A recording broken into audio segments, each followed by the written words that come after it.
Assalamualaikum warahmatullahi wabarakatuh. Kembali lagi di channel Kelambu Hitam bersama saya Lukman yang akan selalu membawakan cerita horor untuk menemani aktivitas kalian semua.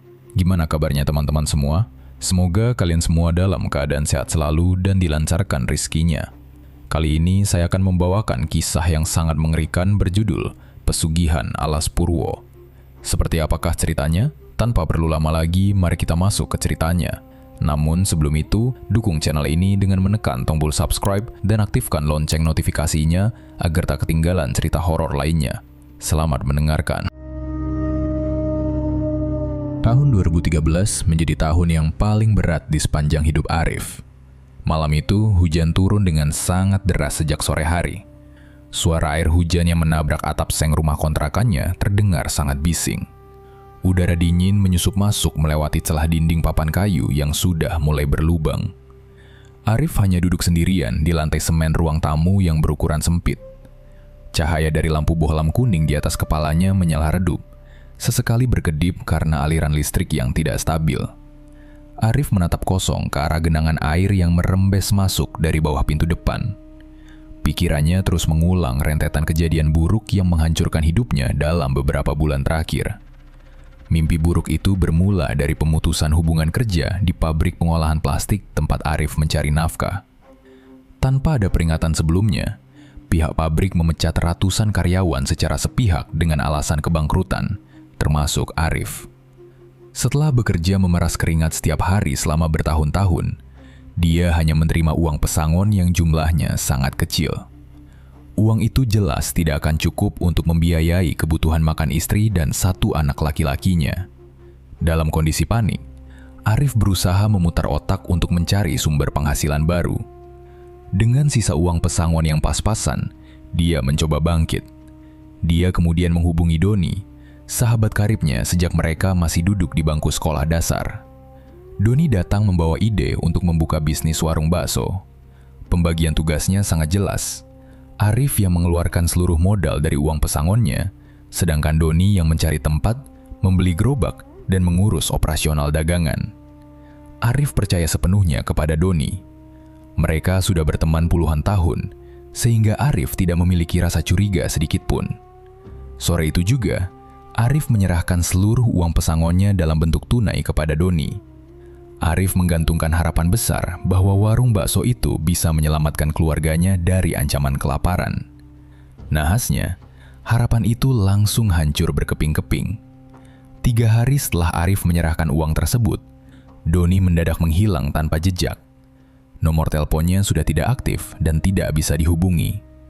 Merasa panik, Arif mendatangi rumah kontrakan Doni pada malam harinya. Sampai di sana, rumah itu sudah gelap dan terkunci rapat dari luar. Tetangga sebelah rumah mengatakan bahwa Doni sudah pindah membawa semua barangnya menggunakan mobil sewaan pada tengah malam sebelumnya. Arif terdiam kaku di teras rumah kosong tersebut. Kakinya terasa lemas. Sahabat yang sangat dia percayai ternyata berkhianat. Seluruh modal usahanya dibawa kabur tanpa sisa oleh Doni. Sejak malam itu, Arif benar-benar jatuh miskin. Tidak ada sisa uang kertas maupun uang koin di dalam dompetnya. Untuk makan sehari-hari, dia terpaksa berutang bahan pokok ke warung sembako milik tetangganya. Semakin hari, catatan utangnya terus memanjang. Tagihan sewa rumah kontrakan juga belum dibayar selama 3 bulan berturut-turut. Pemilik rumah mulai sering datang mengetuk pintu dengan keras dan marah-marah untuk menagih tunggakan. Arif harus menanggung banyak utang tanpa tahu bagaimana cara melunasinya. Dia tidak punya pekerjaan dan tidak ada teman yang mau meminjamkan uang.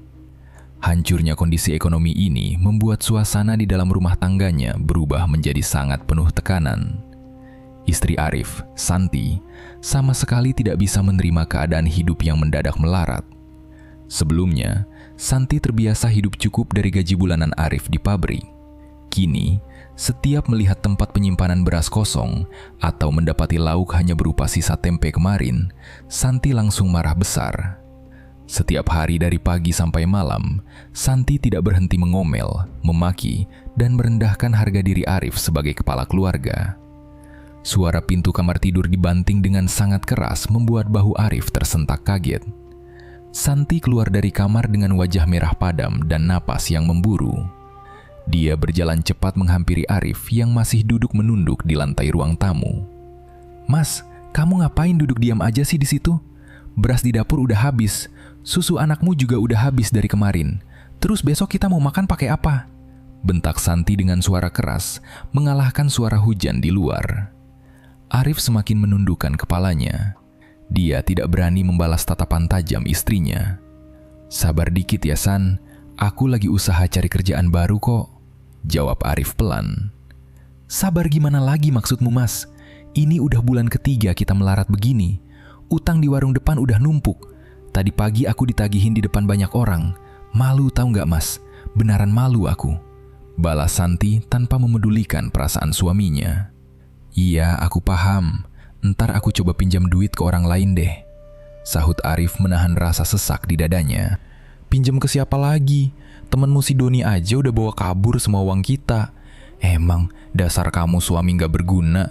Bodoh banget sih kamu, gampang dibohongin orang.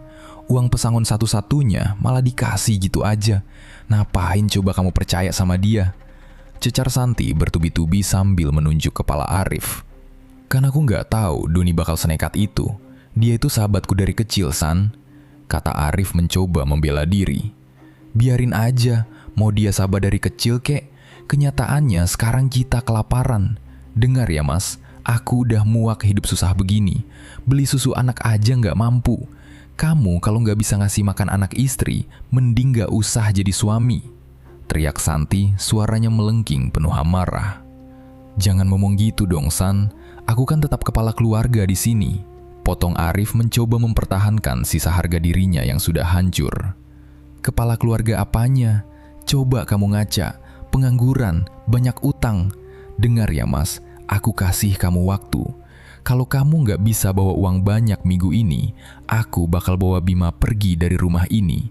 Aku benaran ceraiin kamu sekalian. Aku bisa cari laki-laki lain yang benaran sanggup hidupin aku. Paham nggak kamu?" ancam Santi dengan mata melotot. Santi membalikkan badannya dengan kasar dan membanting pintu kamar lagi, meninggalkan Arif sendirian dalam keadaan gemetar. Ancaman cerai itu terdengar sangat serius. Arif tahu persis tabiat istrinya.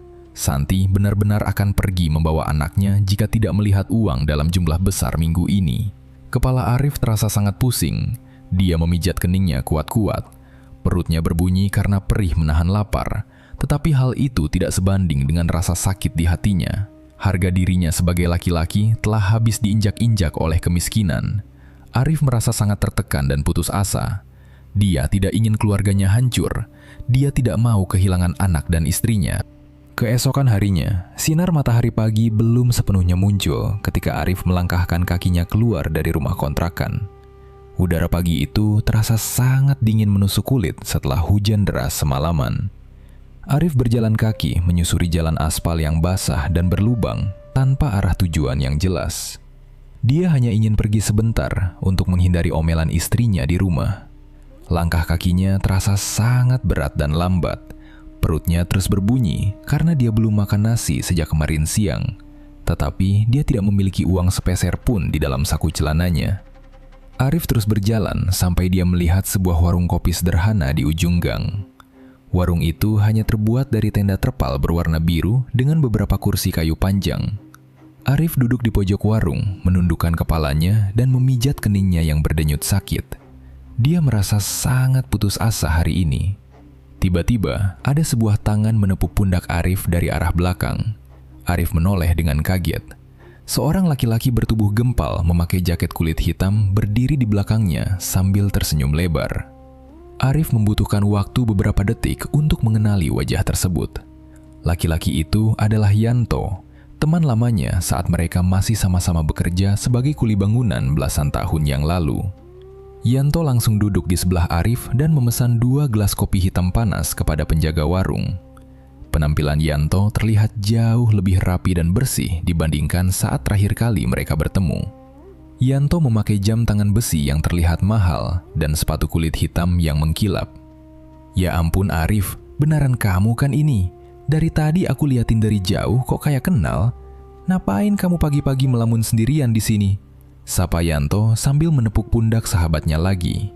Arif memaksakan senyum di wajahnya yang kuyu. Yanto, iya ini aku Tok. Lagi cari angin aja di luar. Kamu sendiri ngapain di sini? Bukannya kamu merantau jauh ya? Jawab Arif pelan. Yanto mengambil gelas kopi panas yang baru saja diletakkan di atas meja kayu. Aku lagi libur kerja nih, sekalian mampir nengok saudara di gang sebelah. Tapi mukamu kok pucat banget sih, Rif? Kamu lagi ada masalah berat ya? Cerita aja sini, siapa tahu aku bisa bantu, kata Yanto dengan nada penasaran. Mendengar tawaran tersebut, Arif tidak bisa lagi menahan beban pikirannya. Dia menceritakan semua kejadian buruk yang menimpa dirinya belakangan ini secara runut. Arif menceritakan pemutusan kerja di pabrik plastik, uang pesangonnya yang dibawa kabur oleh Doni, sampai utangnya yang menumpuk tinggi di warung tetangga. Arif juga menceritakan ancaman istrinya yang mau pergi membawa anak mereka kalau dia tidak mendapatkan uang dalam jumlah besar pada minggu ini. Yanto mendengarkan cerita itu dengan sangat serius. Sesekali dia menggelengkan kepalanya. Gila, benaran si Doni itu. Tega banget dia bawa lari semua uangmu. Terus ntar kamu mau cari uang dari mana, Rif? Nyari kerjaan biasa kan pasti lama cair gajinya, komentar Yanto sambil menyalakan sebatang rokok. Itu dia masalahnya, Tok. Aku benaran udah buntu sekarang. Semua orang udah nggak mau ngasih pinjaman utang lagi. Kepalaku mau pecah mikirin ini, keluh Arif sambil memegang rambutnya erat-erat. Yanto mengembuskan asap rokok ke udara perlahan. Dia menatap wajah Arif dengan tatapan yang serius. Rif, kamu percaya sama aku kan? Kalau kamu memang butuh uang banyak dan cepat, aku tahu kok satu jalan pintas. Tapi ya ini bukan jalan biasa. Kamu mau denger nggak? Tawar Yanto dengan suara direndahkan. Arif langsung mengangkat kepalanya menatap Yanto. Jalan pintas gimana sih, Tok? Aku mau denger. Apa aja bakal aku lakuin asal bisa dapat uang minggu ini juga, jawab Arif penuh harap. Gini, aku kan sekarang kerja jadi sopir pribadi pengusaha kaya di Surabaya. Namanya Haji Bowo. Hartanya gila-gilaan, Rif. Rumahnya besar banget, tanahnya ada di mana-mana. Nah, Haji Bowo ini punya cara khusus buat dapat kekayaan itu. Dia juga sering bantu orang susah kayak kamu. Ntar agak siangan, aku bawa kamu ke rumahnya deh. Biar kamu denger sendiri langsung dari dia. Gimana? Kamu berani nggak? Jelas Yanto memastikan. Tanpa berpikir panjang lagi, Arif langsung menganggukkan kepalanya dengan cepat.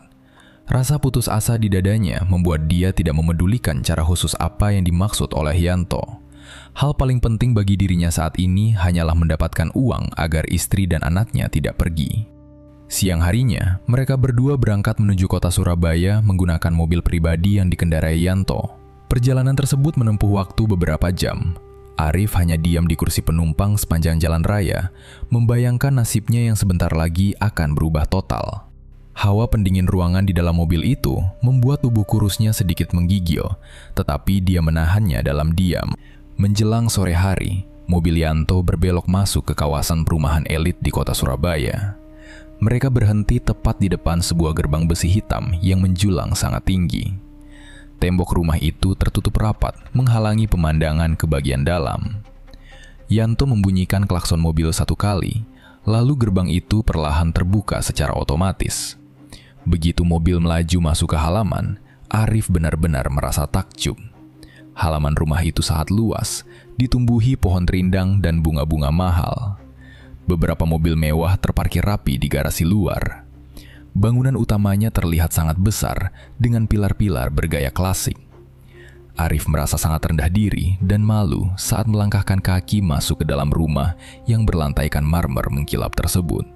Pakaian kasarnya terasa sangat tidak pantas berada di tempat ini. Yanto membawa Arif berjalan masuk ke sebuah ruang tamu yang sangat luas dan sejuk. Tidak lama kemudian, seorang laki-laki paruh baya berjalan keluar dari ruangan dalam. Laki-laki itu adalah Haji Bowo. Dia memakai kemeja batik lengan pendek dan peci hitam. Di belakangnya menyusul seorang perempuan paruh baya memakai perhiasan emas berukuran besar di leher dan pergelangan tangannya, yaitu Hajah Rukana. Mereka berdua lalu duduk di sofa tebal berhadapan dengan Arif.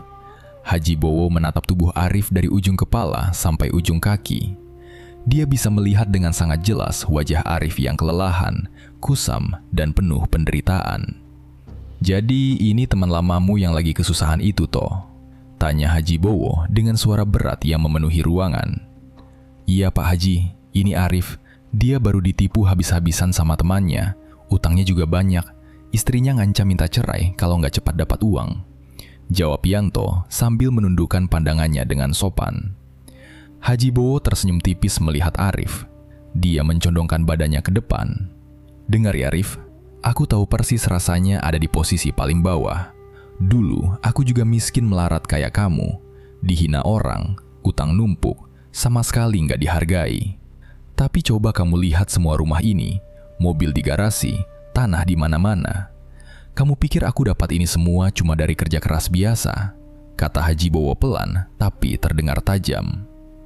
Arif hanya diam mematung di tempat duduknya. Dia tidak berani menjawab. Jantungnya berdebar sangat kencang. Haja Rukana ikut tersenyum tipis ke arah Arif. Haji Bowo melanjutkan ucapannya dengan nada suara yang semakin berat. "Nggak ada kerja keras biasa yang bisa bikin orang kaya secepat ini, Rif. Semua yang kamu lihat di sini itu hasil dari perjanjian gaib. Namanya pesugihan alas Purwo. Aku bisa bantu sambungin kamu ke sana, biar hidupmu berubah kaya raya sepertiku. Tapi syaratnya berat. Kamu udah siap belum buat dengar risikonya?" Haji Bowo masih duduk dengan tenang di seberang meja. Dia menatap lekat-lekat ke arah Arif, seolah bisa membaca seluruh isi kepala laki-laki malang di hadapannya tersebut. Haji Bowo sangat paham bahwa orang yang sedang terdesak oleh utang dan kemiskinan akan berani melakukan tindakan apa saja demi uang. "Gimana Rif, kamu berani nggak?" panggil Haji Bowo memecah keheningan di ruangan itu. "Aku di sini cuma nawarin jalan. Keputusan akhirnya tetap ada di kamu. Tapi ingat, kalau kamu udah masuk, kamu wajib tunduk sama aturan di sana. Kalau kamu takut, ya nggak apa-apa. Kamu bisa pulang sekarang dan balik hidup miskin." Arif mengepalkan kedua tangannya kuat-kuat di atas paha. Dia menarik napas panjang, berusaha menekan semua keraguan dan rasa takutnya ke dasar perut. "Aku mau Pak Haji. Apa aja syaratnya bakal aku lakuin. Aku beneran udah buntu banget. Istriku mau pergi bawa anakku kalau aku nggak bawa pulang uang minggu ini," jawab Arif dengan suara bergetar namun penuh penekanan. Haji Bowo tersenyum lebar mendengar jawaban tersebut. Hajah Rukana yang duduk di sebelahnya juga ikut menganggukkan kepala perlahan dengan tatapan puas. "Bagus, keputusan yang tepat," kata Haji Bowo sambil berdiri dari tempat duduknya. "Kalau kamu emang udah yakin, kita nggak usah buang waktu lagi. Malam ini juga kita berangkat ke Banyuwangi, biar urusanmu cepat kelar dan istrimu diam." Haji Bowo segera menyuruh Yanto untuk menyiapkan mobil di garasi. Tidak ada waktu bagi Arif untuk pulang mengambil pakaian ganti atau sekedar berpamitan kepada keluarganya di rumah. Malam itu juga, sekitar pukul 8 malam, mobil SUV hitam yang dikendarai oleh Yanto bergerak perlahan keluar dari gerbang tinggi rumah mewah tersebut. Haji Bowo duduk di kursi depan di sebelah Yanto, sementara Arif duduk sendirian di kursi penumpang bagian belakang. Perjalanan darat yang sangat panjang menuju ujung timur Pulau Jawa pun dimulai. Suasana di dalam mobil terasa sangat sepi. Tidak ada satupun dari mereka yang membuka obrolan. Yanto fokus menatap jalanan aspal di depannya, sementara Haji Bowo tampak memejamkan mata untuk beristirahat. Arif duduk menyandar di jok kulit yang empuk. Pendingin ruangan mobil menyala cukup kencang, membuat udara malam terasa semakin menusuk kulitnya yang hanya berbalut kaos lengan pendek. Arif melihat keluar jendela kaca. Lampu-lampu terang di pusat kota Surabaya perlahan mulai menghilang, berganti dengan jalanan antar provinsi yang gelap dan sepi dari kendaraan lain. Sepanjang perjalanan yang memakan waktu berjam-jam itu, dada Arif terus berdebar kencang. Berbagai pertanyaan mengerikan muncul di kepalanya. Dia sama sekali tidak tahu wujud penunggu gaib seperti apa yang akan dia temui nanti. Dia juga tidak tahu ritual macam apa yang menunggunya di tengah hutan alas Purwo. Sesekali rasa penyesalan sempat lewat di hatinya. Namun, setiap kali keraguan itu datang, Arif langsung menggigit bibir bawahnya untuk membuang pikiran tersebut. Dia harus berhasil mendapatkan kekayaan itu. Dia tidak mau dihina dan direndahkan lagi oleh istrinya. Rasa sakit hatinya karena menjadi pengangguran miskin menjadi pendorong utama yang mengalahkan semua ketakutan malam itu. Waktu menunjukkan pukul 2 dini hari ketika mobil mereka mulai memasuki wilayah Kabupaten Banyuwangi. Jalan aspal yang tadinya lebar dan mulus perlahan berubah menjadi jalanan sempit yang diapit oleh pepohonan rimbun di sisi kiri dan kanan. Tidak ada tiang lampu penerangan jalan sama sekali di area ini. Sumber cahaya satu-satunya hanya berasal dari lampu sorot mobil Yanto yang membelah kegelapan malam. Udara di luar mobil terlihat mulai berkabut tipis. Pohon-pohon besar dengan ranting yang menjuntai tampak seperti bayangan hitam tinggi yang sedang mengawasi kedatangan mereka dari pinggir jalan. Mobil terus melaju semakin dalam memasuki kawasan yang sangat terisolasi, hingga akhirnya ban mobil berbelok memasuki sebuah jalan tanah berbatu. Mereka sudah resmi memasuki kawasan Taman Nasional Alas Purwo. Setelah berjalan terguncang-guncang melewati jalanan tanah yang bergelombang, mereka akhirnya tiba di sebuah permukiman yang sangat sunyi dan gelap. Daerah ini bernama Desa Kali Apit. Hanya ada beberapa rumah kayu sederhana yang jaraknya saling berjauhan satu sama lain. Yanto menghentikan laju mobilnya tepat di depan sebuah rumah panggung tua yang halamannya dipenuhi pohon pisang. "Kita udah sampai, Rif. Ayo turun," perintah Haji Bowo singkat sambil membuka pintu mobil. Arif melangkah keluar dari dalam mobil. Hawa dingin khas Alas Purwo langsung menyergap sekujur tubuhnya. Bau tanah basah yang bercampur dengan aroma dupa kemenyan yang sangat tajam langsung menusuk penciumannya. Suara jangkrik dan burung malam terdengar saling bersahutan dari arah hutan gelap di belakang rumah tersebut. Arif merapatkan kedua lengannya, menahan hawa dingin dan rasa ngeri yang mulai merayap naik ke tengkuknya. Haji Bowo berjalan memimpin di depan, menaiki tangga kayu rumah tersebut perlahan. Pintu kayu berderit keras saat ditarik dari dalam. Seorang pria tua bungkuk dengan wajah keriput dan rambut putih yang mulai menipis berdiri di ambang pintu. Dia memakai pakaian serba hitam pudar dan ikat kepala kain batik. Laki-laki tua itu adalah Mbah Slamet, seorang juru kunci yang memegang akses untuk masuk menuju alam lelembut di Alas Purwo.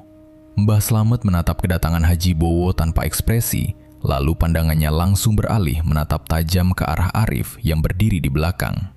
Tatapan mata pria tua itu terasa sangat berat dan mengintimidasi. "Ini orangnya Pak Haji, yang mau minta jalan?" tanya Mbah Slamet dengan suara serak yang pelan. "Iya Mbah, tolong dibantu. Anaknya lagi kepepet butuh uang cepat," jawab Haji Bowo sambil menunjuk Arif. Mbah Slamet berjalan selangkah mendekati Arif. Dia memperhatikan wajah Arif dengan saksama. "Kamu beneran udah mantap. Gak bisa main-main loh di sini. Kalau udah masuk, pantang buat mundur lagi," kata Mbah Slamet memperingatkan. "Udah Mbah, saya siap ikut aturannya," jawab Arif pelan namun tegas. Mbah Slamet menganggukkan kepalanya perlahan. "Ya udah kalau gitu, tapi raga kamu masih kotor, bawaan dari kota. Kamu harus disucikan dulu sebelum masuk ke wilayah lelembut sana. Kalau nggak dibersihkan, badanmu nggak bakal kuat dan ritualnya pasti gagal di tengah jalan." Arif hanya bisa mengangguk pasrah. Malam semakin larut dan udara di Desa Kali Apit terasa semakin membekukan tulang. Setelah mendapat persetujuan, Mbah Slamet langsung mengajak Arif untuk memulai tahap pertama dari ritual pesugihan tersebut. Haji Bowo dan Yanto tidak ikut campur. Mereka berdua hanya menunggu di ruang tamu rumah panggung tua itu. Mbah Slamet berjalan pelan membelah area pekarangan belakang rumahnya yang langsung berbatasan dengan hutan lebat Alas Purwo. Arif berjalan mengikuti langkah pria tua itu dari belakang dengan jantung yang terus berdebar sangat kencang. Tidak ada penerangan listrik sama sekali di area belakang ini. Mbah Slamet hanya membawa sebuah lampu Petromax usang yang cahayanya berwarna kuning redup, sekedar cukup untuk melihat jalan tanah di depan kaki mereka. Suasana hutan di malam hari terasa sangat mencekam. Suara jangkrik, kodok, dan burung malam terdengar sangat nyaring dari balik pepohonan gelap. Bau tanah basah dan daun busuk mendominasi udara, perlahan bercampur dengan aroma wangi kemenyan yang menempel pada pakaian hitam Mbah Slamet. Setelah berjalan kaki sekitar 10 menit melewati jalan setapak yang licin, mereka berdua tiba di sebuah area terbuka di pinggir aliran sungai kecil. Di tempat itu, terdapat sebuah bilik mandi yang bentuknya sangat sederhana. Bilik itu tidak memiliki atap, hanya dikelilingi oleh anyaman bambu setinggi dada orang dewasa yang sudah terlihat lapuk dan berlumut. Di bagian tengah bilik mandi tersebut, terdapat sebuah batu kali berukuran besar yang permukaannya sangat datar. Mbah Slamet meletakkan lampu Petromax di atas tunggul kayu di dekat bilik bambu tersebut. Dia kemudian menoleh ke arah Arif yang sedang berdiri menggigil kedinginan.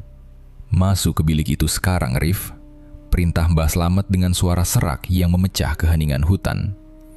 Arif menganggukkan kepalanya pelan. Dia berjalan masuk melewati celah anyaman bambu. Tanah di dalam bilik itu terasa sangat becek dan dingin saat diinjak. Terus aku harus ngapain lagi, Mbah?" tanya Arif dari dalam bilik. Suaranya sedikit bergetar karena menahan hawa dingin malam. "Buka semua bajumu sekarang. Jangan ada yang nyisa nempel di badan. Celana dalam juga dilepas. Kalau udah telanjang bulat, kamu duduk bersila di atas batu besar itu," jawab Mbah Slamet dari luar bilik sambil mempersiapkan sesuatu. Mendengar perintah tersebut, Arif sempat terdiam sesaat. Ada perasaan malu dan ragu yang tiba-tiba muncul di dadanya. Dia harus telanjang bulat di tengah hutan gelap yang tidak dia kenal sama sekali. Tangannya sempat berhenti saat memegang ujung kausnya. Namun, pikiran Arif kembali teringat pada wajah Santi yang mengamuk dan mengancam akan membawa pergi Bima dari rumah. Ancaman kemiskinan itu jauh lebih kuat daripada rasa malunya. Tanpa banyak bicara lagi, Arif menarik kausnya sampai lepas. Dia kemudian membuka celana panjang dan celana dalamnya. Kini, Arif berdiri telanjang bulat tanpa ada satu benang pun yang menutupi tubuh kurusnya. Udara malam alas Purwo langsung menyapu kulit telanjangnya, membuat seluruh tubuhnya merinding dan giginya bergemeretak menahan dingin yang teramat sangat. Sesuai perintah, Arif melangkah perlahan ke tengah bilik dan duduk bersila di atas batu kali tersebut. Permukaan batu itu terasa seperti balok es yang langsung menusuk masuk ke dalam tulang ekornya. Arif merangkul dadanya sendiri. Tidak lama kemudian, Mbah Slamet masuk ke dalam bilik dengan membawa sebuah wadah tanah liat berukuran besar. Di dalam wadah tersebut berisi air yang dipenuhi oleh taburan kembang 7 rupa. Aroma wangi melati, mawar, dan kantil seketika mengalahkan bau tanah basah di dalam bilik tersebut. Mbah Slamet berdiri tepat di hadapan Arif yang sedang duduk telanjang bulat dalam posisi bersila. Pria tua itu sama sekali tidak memedulikan kondisi Arif yang menggigil hebat. "Mandi ini tujuannya buat ngebersihin semua keraguan sama kotoran batin di dalam dirimu, Rif," kata Mbah Slamet sambil menatap lurus ke mata Arif. "Kamu itu orang kota, masih bawa pikiran kotor duniawi. Raga sama jiwamu harus benar-benar suci dulu. Kalau badanmu masih kotor, penghuni alam lembut di dalam sana gak bakal mau nerima kedatanganmu." "Iya, Mbah, aku paham. Cepat mulai aja, badanku udah gak kuat nahan dingin," keluh Arif dengan suara putus-putus. "Pejamkan matamu, jangan dibuka sampai aku suruh. Tarik napas yang panjang," perintah Mbah Slamet. Arif langsung memejamkan kedua matanya rapat-rapat. Dia menarik napas dalam-dalam melalui hidung. Detik berikutnya, Mbah Slamet mengambil gayung dari batok kelapa dan langsung menyiramkan air kembang 7 rupa itu tepat ke atas kepala Arif.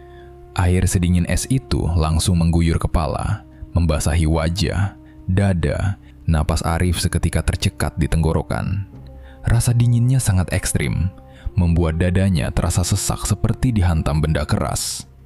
Mbah Slamet kembali menyiramkan gayung kedua, ketiga, dan seterusnya secara berulang-ulang tanpa memberikan jeda bagi Arif untuk mengatur napas. Guyuran air es bercampur kelopak bunga itu terus membasahi sekujur tubuh telanjang Arif secara merata. Bersamaan dengan suara cipratan air tersebut, Mbah Slamet mulai merapalkan mantra-mantra khusus berbahasa Jawa kuno. Suara pria tua itu terdengar berat, cepat, dan menggema aneh di tengah bilik bambu yang sunyi. Nada rapalan mantranya terdengar seperti sebuah nyanyian kelam yang menyuruh semua hal buruk keluar dari tubuh Arif. Setiap kali air kembang itu mengguyur tubuhnya dan mantra itu diucapkan, Arif merasakan ada sesuatu yang aneh terjadi di dalam dadanya. Rasa takut, ragu, dan beban pikirannya tentang utang perlahan-lahan terasa memudar. digantikan oleh rasa pasrah yang sangat dalam. Akal sehatnya perlahan mulai tertutup oleh nuansa mistis yang sangat kental di tempat itu. Proses penyiraman air kembang itu berlangsung cukup lama. Arif hanya bisa duduk diam menahan siksaan dingin di sekujur tubuhnya yang polos. Setelah wadah tanah liat itu benar-benar kosong, Mbah Slamet menghentikan rapalan mantranya. Suara hutan kembali mendominasi pendengaran. "Udah selesai, buka matamu," kata Mbah Slamet. Arif membuka matanya perlahan. Pandangannya terasa sedikit kabur karena air yang menetes dari rambutnya. Sekujur tubuhnya benar-benar basah kuyup, memerah karena kedinginan, dan dipenuhi oleh tempelan kelopak bunga. Dia bernapas terengah-engah. Mbah Slamet mengambil pakaian lama milik Arif yang tergeletak di tanah, lalu membuangnya ke sudut bilik. "Pakaian lamamu udah nggak boleh dipakai lagi. Itu barang kotor," ucap Mbah Slamet sambil mengulurkan selembar kain panjang bermotif batik coklat. "Pakai kain jarik ini, lilitkan di pinggangmu buat nutupin bagian bawah. Malam ini, cuma itu aja yang boleh nempel di badanmu." Arif mengambil selembar kain jarik tersebut dengan tangan yang gemetar hebat. Dia bangkit berdiri dari atas batu, lalu melilitkan kain jarik itu di pinggangnya, menutupi area kemaluan hingga batas lutut, sementara bagian dadanya dibiarkan terbuka basah. Mbah Slamet mengambil lampu Petromax dari atas tunggul kayu, lalu memberikan isyarat dengan tangannya agar Arif kembali berjalan mengikutinya. Mereka berdua meninggalkan area bilik mandi terbuka tersebut dan berjalan menembus kawasan hutan yang jauh lebih rimbun dan gelap dari sebelumnya. Perjalanan kali ini terasa jauh lebih menyiksa bagi Arif. Dia berjalan tanpa menggunakan alas kaki sama sekali. Telapak kakinya yang telanjang harus menginjak tanah basah yang dipenuhi oleh ranting kayu tajam, kerikil batu, dan dedaunan busuk. Beberapa kali telapak kakinya tergores dan terasa perih, tetapi Arif menahan rasa sakit itu dalam diam. Dia terus memaksakan kedua kakinya untuk melangkah maju. Udara malam alas Purwo terasa semakin membekukan darahnya. Suasana hutan di sekitar mereka benar-benar sunyi. Tidak ada lagi suara jangkrik atau burung malam. Satu-satunya suara yang terdengar hanyalah langkah kaki mereka berdua yang menginjak ranting kering, dan suara napas Arif yang terengah-engah menahan hawa dingin ekstrim. Setelah berjalan kaki membelah hutan selama kurang lebih setengah jam, langkah Mbah Slamet akhirnya berhenti. Di depan mereka saat ini terdapat sebuah tebing batu kapur yang menjulang sangat tinggi dan tertutup oleh akar-akar pohon beringin raksasa. Di bagian bawah tebing tersebut terdapat sebuah lubang yang sangat besar dan menganga lebar. Lubang itu adalah mulut gua istana. Suasana di sekitar bibir gua itu sangat gelap dan udaranya terasa sangat dingin menusuk kulit.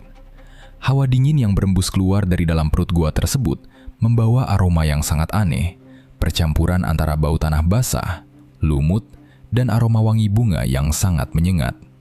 Mbah Slamet meletakkan lampu Petromax di atas batu datar di dekat mulut gua.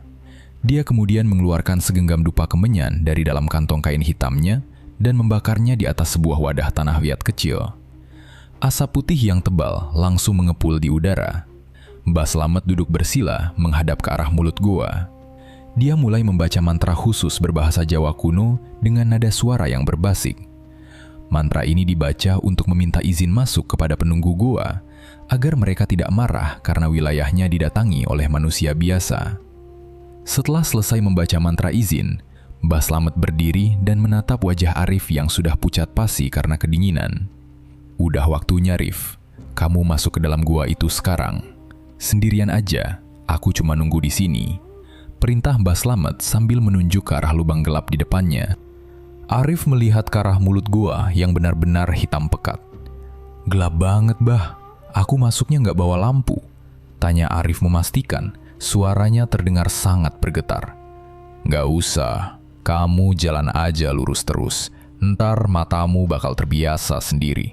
Di dalam sana ntar ada genangan air es. Kamu terjang aja terus. Jangan berhenti. Dengar ya, Rif. Ini aturan paling penting. Pantang buat mundur. Nggak peduli apa aja yang kamu dengar atau kamu rasakan di belakang punggungmu, jangan pernah nengok ke belakang. Paham nggak kamu?" Tegas Mbah Slamet memberikan peringatan keras. "Iya, Mbah, aku paham. Aku jalan sekarang." jawab Arif. Arif menarik napas panjang, mengumpulkan sisa-sisa keberaniannya, lalu melangkahkan kaki masuk ke dalam mulut gua istana. Baru beberapa langkah dia berjalan masuk, tubuhnya langsung tertutup oleh suasana gua yang gelap gulita. Cahaya dari lampu Petromax Mbah Slamet di luar perlahan-lahan menghilang di telan kegelapan.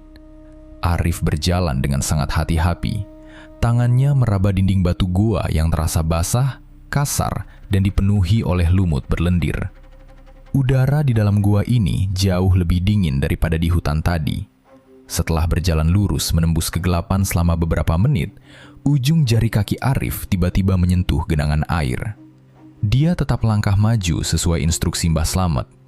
Air di dalam gua itu terasa sedingin es balok, langsung menusuk masuk ke dalam pori-pori kulitnya. Semakin dalam Arif berjalan, genangan air itu perlahan-lahan naik merendam betisnya, lalu naik ke lututnya. Arif harus mengerahkan seluruh tenaga di kakinya untuk melawan tekanan air es yang terasa sangat berat saat diterjang.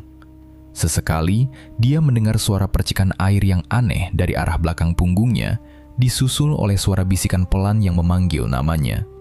Rasa takut membuat leher Arif menegang. Dia sangat ingin menoleh untuk melihat siapa yang memanggilnya, tetapi dia langsung menggigit bibir bawahnya kuat-kuat. Dia mengingat kembali ancaman Mbah Slamet dan ancaman cerai dari Santi istrinya. Arif menolak menoleh. Dia pantang mundur dan terus berjalan mengarungi genangan air tersebut sampai ketinggiannya mencapai sebatas pinggang. Secara tiba-tiba, suasana di sekitar Arif berubah total. Kegelapan pekat yang tadi menyelimuti pandangannya mendadak pudar. Dari arah depan, muncul sebuah cahaya terang berwarna hijau kebiruan yang menyinari seluruh isi ruangan. Arif menghentikan langkah kakinya dan matanya terbelalak kaget. Lorong gua batu yang gelap, kasar, dan sempit itu kini telah berubah wujud secara tak masuk akal.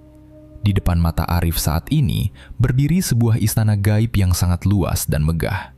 Dinding batu yang berlumut berubah menjadi pilar-pilar besar yang memancarkan cahaya hijau kebiruan di setiap sudutnya. Genangan air es yang merendam pinggangnya tadi mendadak hilang, berganti menjadi lantai keramik yang sangat halus dan mengkilap.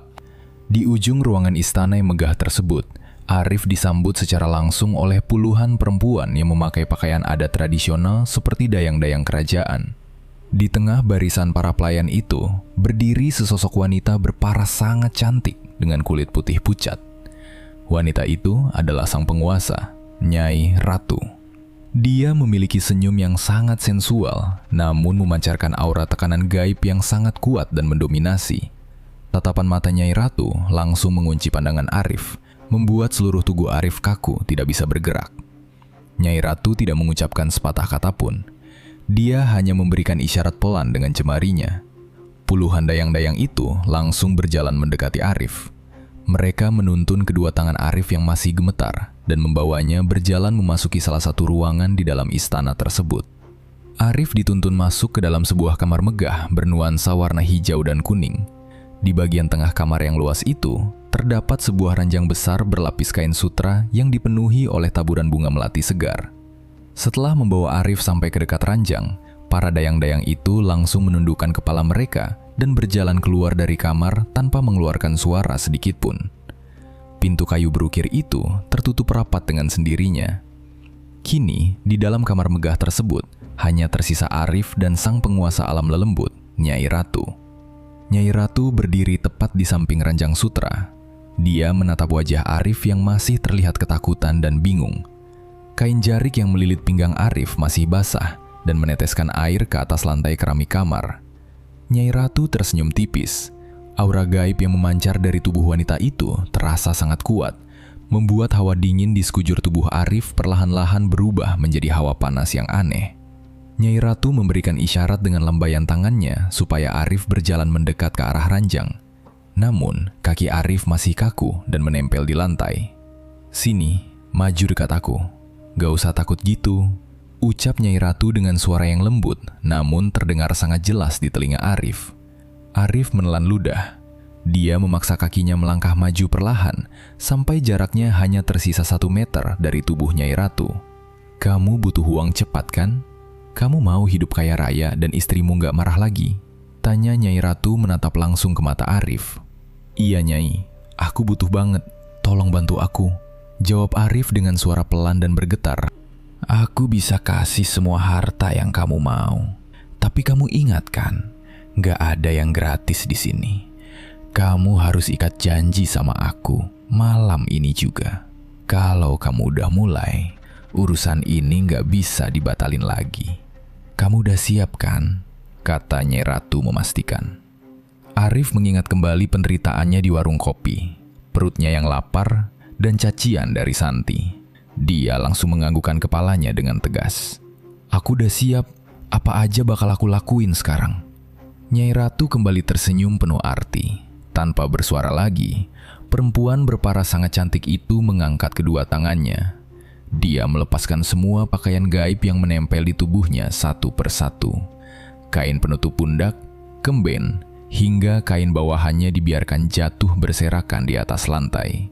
Kini, tubuh Nyai Ratu benar-benar telanjang bulat tanpa ada penutup sedikit pun yang menempel. Kulitnya terlihat sangat putih dan mulus di bawah cahaya lampu kamar yang kehijauan. Melihat tubuh telanjang di depan matanya secara langsung, pertahanan mental Arif seketika runtuh. Hawa mistis di dalam ruangan itu bekerja dengan sangat cepat merasuki pikiran Arif. Rasa takut, cemas, dan akal sehatnya benar-benar hilang tertutup total oleh gairah. Nafsu tinggi yang memabukkan langsung mengambil alih isi kepalanya. Napas Arif menjadi sangat berat dan memburu. Matanya tidak bisa lepas dari tubuh polos Nyai Ratu. Tanpa banyak bicara lagi, Arif melangkah maju dengan cepat. Dia langsung memeluk erat tubuh telanjang Nyai Ratu. Tangannya merengkuh punggung wanita itu dengan kuat. Arif menempelkan wajahnya dan mencium bibir Nyai Ratu secara intens. Sang Ratu Gaib membalas ciuman itu, lalu menarik tubuh Arif perlahan untuk naik ke atas ranjang sutra yang dipenuhi bunga melati. Kain jarik yang melilit pinggang Arif ikut terlepas dan jatuh ke lantai. Mereka berdua kini sama-sama telanjang bulat di atas ranjang. Di tempat itulah ritual ranjang gaib benar-benar dimulai. Keduanya langsung melakukan hubungan intim secara intens di atas lapisan kain sutra. Arif menyetubuhi tubuh Nyai Ratu berulang kali. Suara desahan napas dan pergesekan kulit terdengar memenuhi kamar bernuansa hijau kuning tersebut. Nyai Ratu sama sekali tidak menolak. Dia menerima dan melayani setiap gerakan Arif dengan penuh kenikmatan.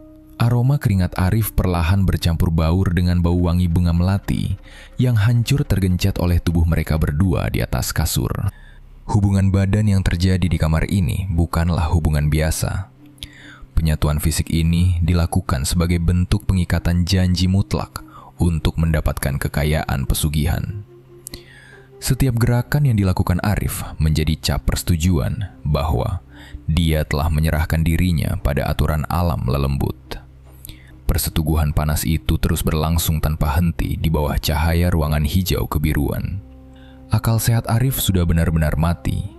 Tubuhnya hanya bergerak mengikuti dorongan nafsu gaib yang terus memaksanya. Setelah durasi yang terasa sangat panjang, pergumulan itu akhirnya mencapai puncaknya.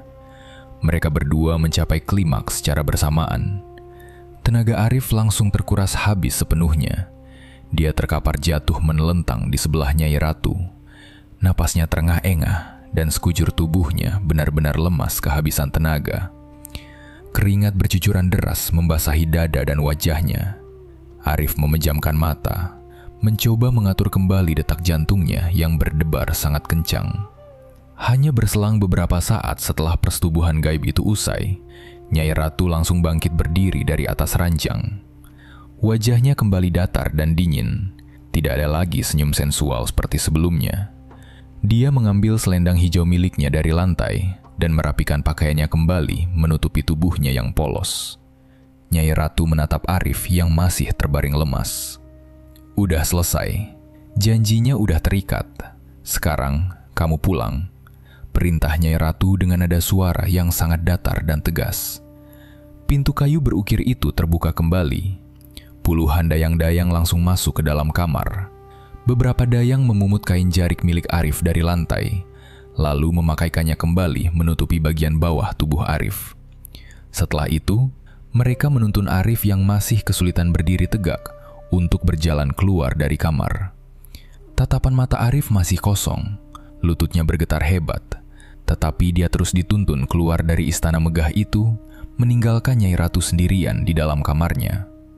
Namun saat berjalan keluar dari kamar tersebut, kepalanya terasa sangat pusing dan pandangannya kabur. Saat kesadarannya perlahan kembali, dia menyadari bahwa dirinya sudah tidak berada di dalam kamar istana gaib yang mewah itu. Arif kini sedang duduk bersandar di tanah berbatu, tepat di bibir gua istana yang gelap dan dingin. Kain jarik yang menutupi bagian bawah tubuhnya sudah dalam keadaan kering. Sekujur tubuh Arif terasa sangat lemas, persendiannya nyeri, dan kedua lututnya bergetar hebat saat dia mencoba untuk berdiri tegak. Mbah Slamet yang sejak tadi duduk bersila di dekat mulut gua langsung berdiri mendekati Arif.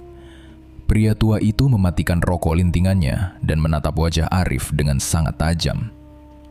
"Ritualmu di dalam udah kelar, Rif. Tapi urusanmu belum selesai sampai di sini," kata Mbah Slamet dengan nada suara yang rendah. Arif hanya bisa mengangguk pelan. Mulutnya terasa sangat kaku untuk berbicara. "Dengar ya, ntar sampai rumah, kamu wajib nyiapin satu kamar khusus. Kamar itu harus kosong, sepi, dan tertutup rapat. Jangan pernah naruh cermin satu pun di dalam sana. Cat dindingnya harus warna hijau atau kuning." Perintah Mbah Slamet memberikan syarat mutlak. Kamu cuma boleh masuk dan lakuin ritual pemanggilan di kamar itu pas malam bulan purnama aja. Selain hari itu, jangan berani-berani masuk. Paham gak kamu? "Iya Mbah, aku paham. Ntar aku siapin kamarnya," jawab Arif dengan suara serak. Malam itu juga, Arif dibawa pulang kembali menuju rumah kontrakannya oleh Haji Bowo dan Yanto. Sesampainya di rumah, hari sudah menjelang pagi. Santi yang melihat suaminya pulang dengan wajah pucat pasi dan tubuh bergetar, sempat ingin marah-marah menagih uang. Namun, Arif sama sekali tidak memedulikan istrinya. Dia berjalan terhuyung-huyung masuk ke dalam kamar dan langsung menjatuhkan tubuhnya ke atas kasur. Arif menghabiskan waktu selama 3 hari penuh terbaring lemas di atas ranjang untuk memulihkan tenaganya yang terkuras habis oleh persetubuhan gaib tersebut. Setelah kondisinya mulai membaik dan dia bisa berjalan normal, Arif langsung pergi menemui Haji Bowo di rumah mewahnya. Sesuai dengan janji pesugihan tersebut, Haji Bowo memberikan pinjaman uang tunai sebagai modal awal sebesar 10 juta rupiah kepada Arif. "Nih, uang 10 juta buat modal awalmu. Buka lagi bisnis warung baksomu dari nol," kata Haji Bowo sambil menyerahkan sebuah amplop coklat tebal. "Kamu pakai uang ini, terus kamu lihat sendiri ntar gimana cepatnya uang ini balik berlipat-lipat." Arif menerima uang tersebut dengan tangan gemetar. Dia langsung menggunakan uang 10 juta itu untuk menyewa sebuah tempat kecil di pinggir jalan raya dan membeli peralatan masak lengkap. Arif kembali membuka bisnis warung bakso sederhananya. Benar saja, ucapan Haji Bowo tidak meleset sedikit pun. Tuah dari pesugihan Ranjang Alas Purwo itu langsung bekerja pada hari pertama warung bakso itu dibuka. Kejadiannya benar-benar tidak masuk akal. Sejak panci kuah bakso dipanaskan pada pagi hari, orang-orang mulai berdatangan tanpa henti. Pembeli berkerumun mendesak masuk ke dalam warung kecilnya. Antrean pelanggan selalu mengular panjang sampai ke bahu jalan raya. Orang-orang itu makan dengan sangat lahap, seolah-olah mangkuk bakso buatan Arif adalah makanan paling enak yang pernah mereka cicipi seumur hidup. Dalam hitungan minggu, laci penyimpanan uang di warung Arif selalu penuh sesak oleh lembaran uang kertas setiap malamnya. Bisnisnya berkembang dengan kecepatan yang sangat tidak wajar. Dari satu warung kecil yang terbuat dari tenda, Arif berhasil menyewa ruko besar.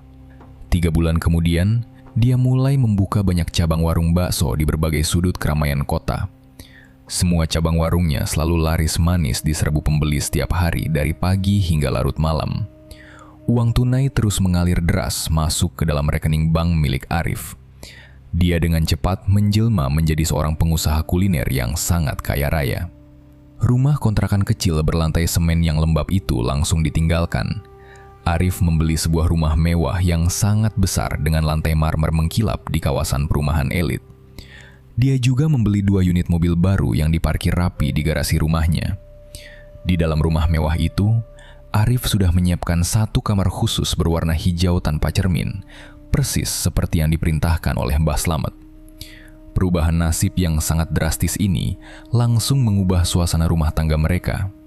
Santi yang dulunya selalu memaki, mengomel, dan merendahkan suaminya, kini matanya terbelalak gembira setiap kali melihat buku tabungan yang saldonya terus membengkak. Sikapnya yang kasar mendadak berubah menjadi sangat manis. Suatu sore, Santi berjalan menghampiri Arif yang sedang duduk bersantai di sofa ruang tamu rumah baru mereka. Santi memakai pakaian mahal dan perhiasan emas yang menempel di leher serta pergelangan tangannya. Dia duduk menempel di sebelah Arif dan memeluk lengan suaminya dengan manja. "Mas, besok kita jalan-jalan ke mall dong. Teman-temanku pada pamer tas keluaran baru nih. Masa aku kalah sih sama mereka?" Rayu Santi sambil tersenyum lebar menatap wajah suaminya. Arif tertawa pelan. "Iya, ntar kita beli. Kamu mau beli tas warna apa aja silakan. Beli sama tokonya sekalian juga berani aku, San." "Beneran ya, Mas? Kamu emang suami paling hebat deh. Ntar bulan depan kita ganti mobil yang lebih besar ya, Mas. Biar Bima kalau di jalan bisa tidur lebih nyaman di belakang." Tambah Santi dengan nada merengek yang manja. "Gampang itu mah. Uang kita nggak bakal habis kok. Kamu pilih aja ntar mau mobil yang kayak gimana," jawab Arif dengan sangat sombong. Mereka berdua tertawa lepas di atas sofa mahal tersebut. Baik Arif maupun Santi kini sudah sangat terlena oleh gelimang harta. Setiap hari mereka hanya memikirkan cara untuk menghabiskan uang, berbelanja barang mewah, dan hidup berfoya-foya memamerkan kekayaan. Mereka sangat menikmati kemewahan duniawi tersebut. Masa kebahagiaan dan kejayaan keluarga Arif ternyata tidak bertahan lama. Di tengah gelimang harta yang mereka nikmati setiap hari, anak kandung laki-laki Arif yang bernama Bima tiba-tiba jatuh sakit parah. Penyakit yang menyerang anak berumur 7 tahun itu sangat ganjil dan muncul secara tiba-tiba tanpa ada penyebab yang jelas. Tubuh Bima menyusut menjadi sangat kurus dan kering hanya dalam hitungan hari. Matanya menjadi sangat cekung dengan lingkaran hitam pekat di sekelilingnya. Setiap malam tiba, Bima selalu terbangun dari tidurnya, menangis histeris dan menunjuk ke arah sudut kamarnya yang kosong. Bima terus berteriak ketakutan karena dia mengaku melihat sesosok perempuan berparas cantik memakai selendang hijau sedang berdiri diam menatapnya dari pojok ruangan. Arif dan Santi sangat panik melihat kondisi anak sematawayang mereka yang semakin memburuk. Arif menghamburkan uangnya tanpa berpikir panjang. Dia menyewa berbagai dokter spesialis anak terbaik dan membawa Bima ke rumah sakit paling mewah di kota. Bima dimasukkan ke ruang perawatan intensif dengan berbagai selang medis yang menempel di tubuh kurusnya. Aroma obat-obatan yang menyengat selalu memenuhi penciuman Arif setiap harinya. Ratusan juta rupiah dikeluarkan secara tunai dari rekeningnya tanpa ragu sedikit pun hanya untuk biaya pemeriksaan laboratorium, penebusan obat mahal, dan biaya sewa kamar VIP berbulan-bulan. Namun, tidak ada satupun ahli medis yang mampu mendiagnosis, apalagi menyembuhkan penyakit aneh Bima. Hasil pemindaian mesin rumah sakit selalu menunjukkan bahwa seluruh organ dalam Bima berfungsi normal, tetapi kenyataannya, tubuh anak itu terus menolak makanan dan semakin mengering layaknya mayat hidup. Hingga pada suatu malam, langit di luar rumah menunjukkan bulan purnama penuh. Malam itu bertepatan dengan waktu yang diwajibkan oleh Mbah Slamet bagi Arif untuk melakukan ritual pemanggilan. Sesuai syarat pesugihan tersebut, Arif masuk sendirian ke dalam kamar khusus bernuansa hijau dan kuning yang sudah dia siapkan di sudut lantai 2 rumah mewahnya. Kamar itu sangat sepi, tertutup rapat, dan tidak memiliki cermin satupun. Arif duduk bersila di tengah ruangan keramik hijau tersebut, bersiap membakar dupa kemenyan. Namun, belum sempat dia menyalakan api, rasa kantuk yang sangat ganjil dan luar biasa berat tiba-tiba menyergap kepalanya. Arif tidak sanggup menahan beban kelopak matanya. Tubuhnya langsung ambruk ke lantai keramik dan dia tertidur dengan sangat lelap. Dalam tidurnya yang sesaat, Sukma Arif ditarik secara paksa kembali ke lorong gua istana yang gelap dan dingin. Tubuhnya terasa diseret dengan cepat menembus genangan air es, sampai akhirnya dia kembali berdiri di dalam ruangan istana megah bercahaya hijau kebiruan tersebut. Di dalam mimpi yang terasa sangat nyata dan mencekam itu, sosok Nyai Ratu hadir berdiri dengan sangat anggun, tepat di hadapan Arif. Senyum sensual yang dulu memabukkan, kini sudah hilang seluruhnya, berganti dengan tatapan mata yang sangat tajam dan membawa teror mematikan. Kemewahan sama kejayaan yang udah kamu nikmati itu ada harganya, Arif. Bisik Nyai Ratu dengan suara yang sangat dingin, menggema menusuk hingga ke dasar relung batin Arif. Gak ada yang gratis di alam gaib. Malam ini, anak lelakimu bakal aku ambil sebagai bayarannya. Arif ingin berteriak dan menolak sekeras mungkin, tetapi mulutnya terkunci rapat. Tubuhnya kaku, tidak bisa bergerak sedikit pun untuk melawan. Anakmu gak cuma mati badannya, nyawanya bakal aku bawa ke sini sekarang juga. Dia bakal kujadikan pelayan abadi di istanaku, buat melayani aku selamanya. Persis kayak kamu udah melayani aku di atas ranjang waktu itu. Lanjut Nyai Ratu memberikan keputusan mutlak yang tidak bisa lagi dibantah oleh manusia. Mendengar kalimat tersebut, Arif langsung tersentak bangun dari tidurnya. Dia membuka mata lebar-lebar dengan napas yang memburu sangat cepat. Keringat dingin sebesar biji jagung bercucuran deras dari kening, leher, dan punggungnya. Dadanya terasa sangat sesak dihantam oleh ketakutan yang luar biasa. Tanpa memedulikan apapun lagi, Arif langsung bangkit berdiri dan berlari sekencang mungkin keluar dari kamar hijau tersebut. Dia berlari menuruni anak tangga dan menuju kamar perawatan Bima yang sengaja dipindahkan ke ruangan bawah. Arif mendorong pintu kamar Bima dengan kasar. Tepat saat pintu kayu itu terbuka, dia melihat Santi sedang memeluk tubuh Bima yang terbaring kaku di atas kasur. Tepat pada detik Arif menatap ke arah ranjang pesakitan itu, dada Bima berhenti bergerak. Napas Bima terhenti sepenuhnya. Nyawa anak kesayangannya itu melayang pergi, tepat di depan mata kepalanya sendiri, diiringi oleh embusan angin malam dari arah jendela yang mendadak terasa sangat dingin membekukan kulit. Mas, Bima, Mas, Bima nggak napas, Mas. Bangun, Nak, Bima bangun. Jerit Santi dengan suara yang sangat melengking dan histeris memecah kesunyian malam. Santi mengguncang-guncang tubuh kaku Bima sambil menangis meraung-raung. Air matanya membasahi wajah anak laki-lakinya yang sudah kehilangan suhu tubuh. Tolongin anak kita, Mas. Panggil dokter sekarang. Bima mati, Mas. Tolongin, Mas. Teriak Santi terus memaki suaminya yang hanya berdiri mematung di ambang pintu. Di tengah jerit tangis histeris istrinya yang meratapi jasad anaknya, Arif sama sekali tidak bergerak maju. Tubuhnya bergetar sangat hebat dari ujung kaki sampai ujung kepala. Dia menyadari sebuah fakta yang teramat kejam di detik itu. Mimpinya bertemu Nyai Ratu barusan bukanlah sekedar bunga tidur biasa. Bima telah direnggut secara paksa sebagai tumbal nyawa. Janji kekayaan, kelarisan bisnis, dan kenikmatan ranjang di gua istana ternyata memang tidak diberikan secara cuma-cuma oleh penguasa alam lelembut. Arif melangkah gontai dan mundur beberapa langkah. Pandangannya benar-benar kosong melihat wajah pucat anaknya yang matanya sudah tertutup rapat. Tekanan batin yang menghantam kepala Arif benar-benar melampaui batas yang bisa ditanggung oleh manusia biasa. Dia meratapi kenyataan pahit bahwa harta berlimpah, rumah marmer yang luas, dan semua uang yang dia banggakan selama ini ternyata dibayar lunas menggunakan nyawa darah dagingnya sendiri. Dia telah mengorbankan anaknya secara sadar untuk menjadi budak makhluk gaib selamanya. Tubuh Arif ambruk terduduk lemas di atas lantai marmer rumah mewahnya yang terasa sangat dingin. Dia merengkuh kedua lututnya sendiri di sudut kamar. Perlahan-lahan, bahu Arif berguncang. Suara isak tangis yang tertahan keluar dari mulutnya. Tetapi tangisan itu dengan cepat berubah menjadi suara yang sangat ganjil.